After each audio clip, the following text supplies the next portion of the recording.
سلامونه و نیکې هیلې. اوس راځو جی ایس آوټپوټ ته.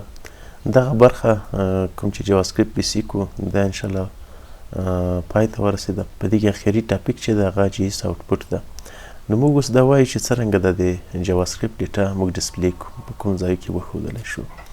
دلته مختلفې طریقې دي، مختلف پاسیبلیټیز دي چې تاسې کولی شئ په هغې کې د جاواسکرپټ ډیټا وښایاست.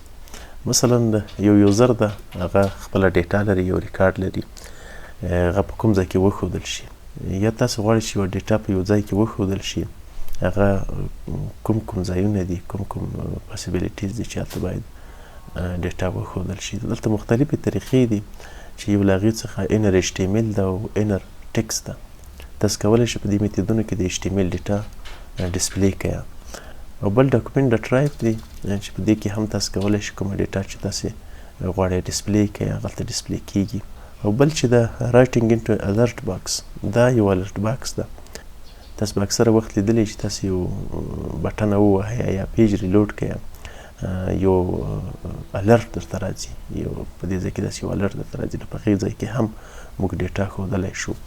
خو ډېره عامه طریقه یې چې دغه کنسول ډاټ لاګ ده چې دا د جاوا ډیولپر ډېر استعمالوي. کنسول داسې یو څه دی چې هغلته تاسې اکثره وخت غواړئ ډیټا په هغې ځای کې ډسپلی کړئ. دا یو وایو او راځو چې څرنګه د ایچ ټي ایم ایل ډیټا موږ وښیو.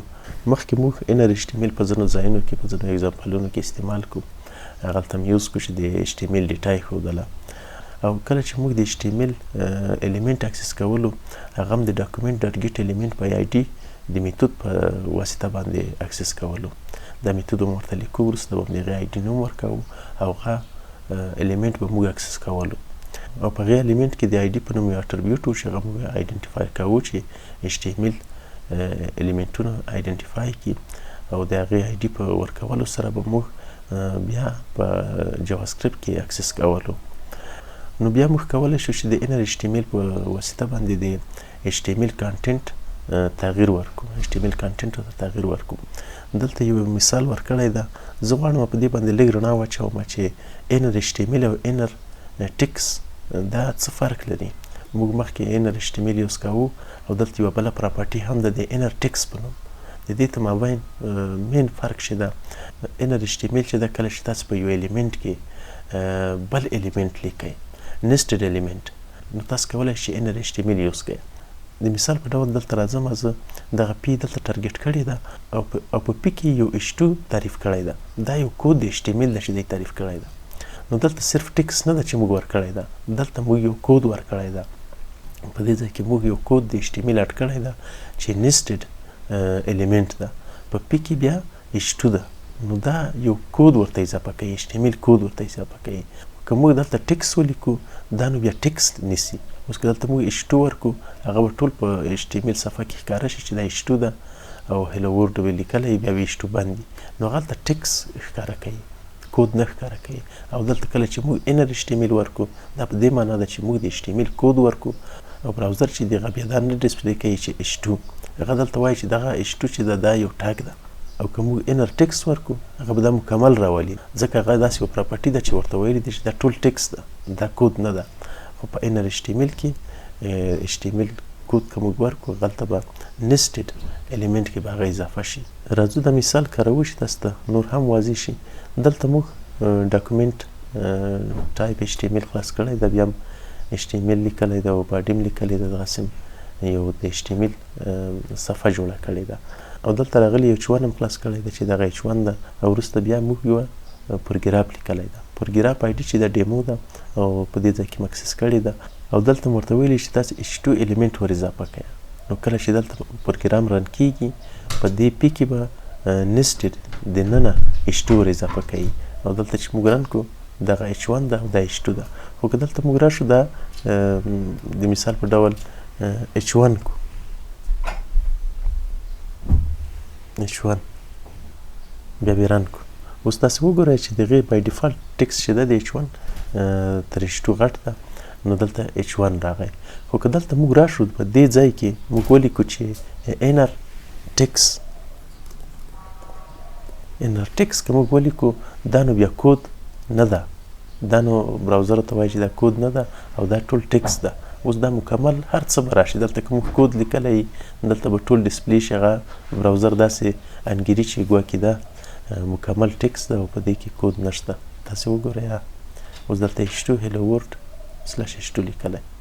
نو د دې فرق دا ده چې inner HTML چې کله موږ کاروو هغه به د HTML کود که موږ ولیکو د HTML کود به هغه راځي، د هغې الیمنټ په دننه به د HTML کود راځي. خو که inner text ولیکو inner text صرف هدف دا ده چې هغه ټکس ده، هغه کود مود نه ده. راځو بیا ښه using inner text دا خو هم استعمال کړو. use inner text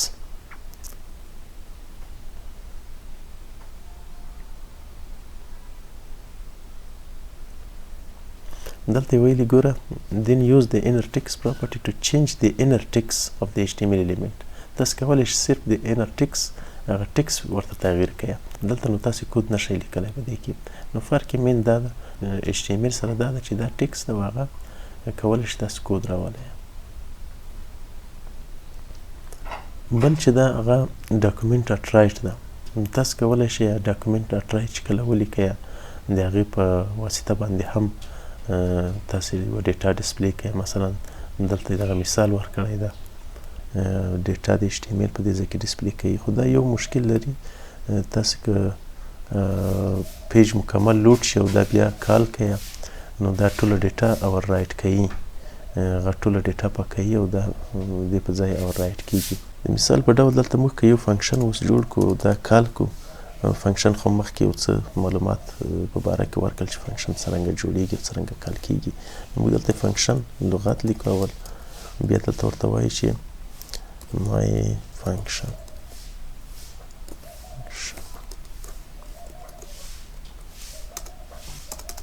په دې ځای کې بندوو او دلته ورته لیکو چې document dot write. ښه په دې ځای کې دغه مسیج ورته لیکو دلته او بیا دا فنکشن چې دا کال کوو. نو راځو دلته په HTML کې یو بټن جوړوو. بټن on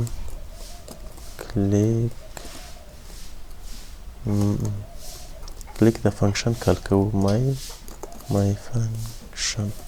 حروفو ته باید ډېر متوجه وئ. کوم چې په غټ لیکلي دي غټ یې ولیکئ، کوم چې په واړه حروفو لیکلي دي هغه په واړه حروفو ولیکئ. قوس خلاصوو. دلته وروسته بټن یا بندوو. دلته ورته لیکو چې our right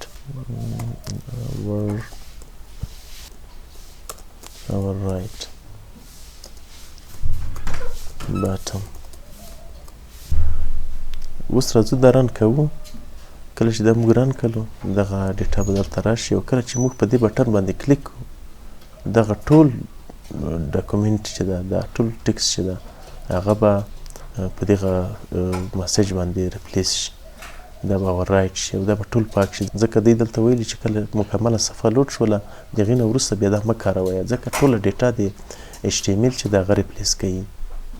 اوس تاسو وګورئ ټوله ډیټا یې په دغه مسیج باندې ریپلیس کړله. نو دا چې دا ښه نه ده چې دا استعمال شي، ډېر استعمال د دې ښه نه ده. او دلته نورې طریقې هم دي چې هغه ډېرې ښې دي لکه inner HTML یا inner text. دلته یو اگزامپل ورکړی دی. دلته ویلي دي چې using document dot write after HTML document is loaded will delete all existing HTML. ټول existing HTML چې دا ټول کوم کودونه د HTML چې دي هغه به ریپلیس کړي، هغه به د مابین ولاړ شي. نو تاسو دا مه استعمالوئ. دلته بل مثال ورکړی دی. دلته که موږ راشو اوس پیج چې دا ریلوډ شوی ده خو کله چې موږ په بټن باندې کلیک کوو هغه ټول څه به ریپلیس کړي، هر څه به ختم کړي او دغه صرف 5 جمع 6 به راشي.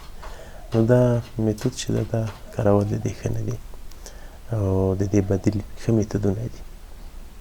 الرټ هغه وخت موږ کاروو کله چې تاسو یوزر ته الرټ ورکوئ، یعنې یو څه ډیلیټوي یا یو څه سبمیټوي دلته یو الرټ یې داسې راشي او په هغې کې ورته لیکلي چې تاسو دا ډیلیټ کړئ یا یې ډیلیټ نه کړئ یا په هغې کې ډیټا یې. نو دا هم یو داسې ډسپلی ده، داسې یو څه دي چې په هغې کې موږ ډیټا ډسپلی کولی شو. دلته که تاسو دغه کلیک کړئ دلته به تاسو ته یو الرټ راشي. اوس د الرټ راغی او په دې ځای کې دلته ډیټا ښودل کیږي. نو الرټ چې د اکثره وخت تاسې الرټ ته ضرورت پیښیږي چې تاسې یو الرټ استعمال کړئ او په مختلفو اهدافو یې تاسې کارولی شئ. دا صرف نه ده چې تاسې صرف رن کړئ او دلته یوه ډیټا تاسو ته وښودل شي. اکثره الرټونه دي چې دلته یس او نو بټن لري، تاسې کله چې په هغې باندې کلیک کوئ هغه یو خاص اکشن لري او بیا یا ډیټا سبمیټ کوي یا یو بل څه کوي. نو هغه هم ډېر مهم دي الرټونه، صرف د دې په خاطر نه استفاده کیږي چې موږ یو ډیټا دلته ډسپلی کړو. الرټونه مهم دي. الرټونه موږ کولی شو په مختلفو طریقو یې جوړ کړو. دلته که زه راشم هغه بټنه جوړه کړم، آن کلیک مساوي په الرټ دلته ورته ولیکم چې هاي دیر دا بیا بند کړم. دلته سینګل کوټیشن کې نیسم ده، نو دلته به بیا الرټ بیرته بند کړم او دلته به ډبل کوټیشن ورکړم چې دا مکمل ان کلیک بند شي، ایونټ بند شي. وروسته به زه دلته دا هم بند کړم او دلته به ورته ولیکو چې کلیک می بټن.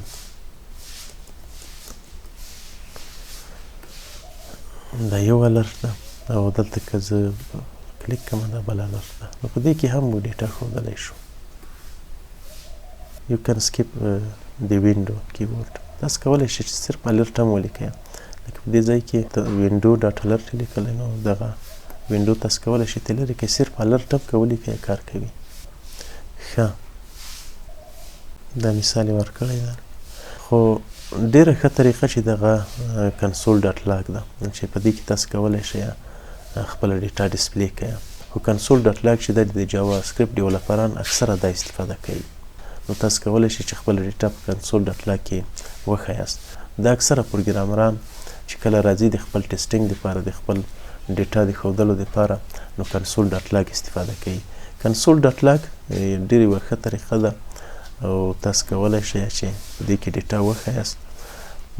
دلته به زه دغه پاک کړم چې تاسې کنفیوز نه شئ ډېر.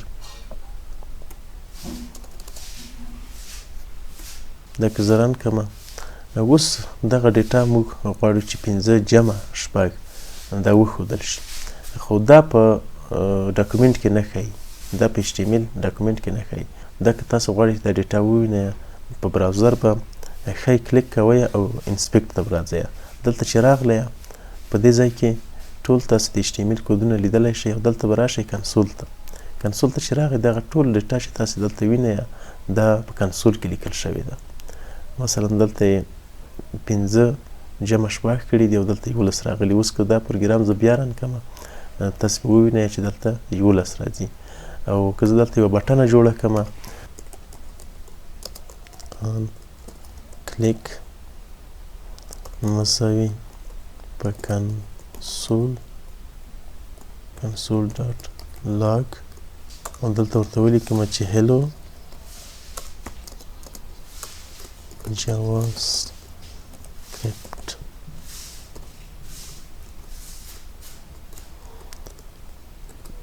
click me button دلته وتړم او بیا پروګرام رن کړم. اوس دغه 11 هم راځي دلته او که زه دغه بټن باندې کلیک کړم چې دا بټن د لاندې د دغه ځای کې ده، زه غواړم چې دا په دې شکل شي.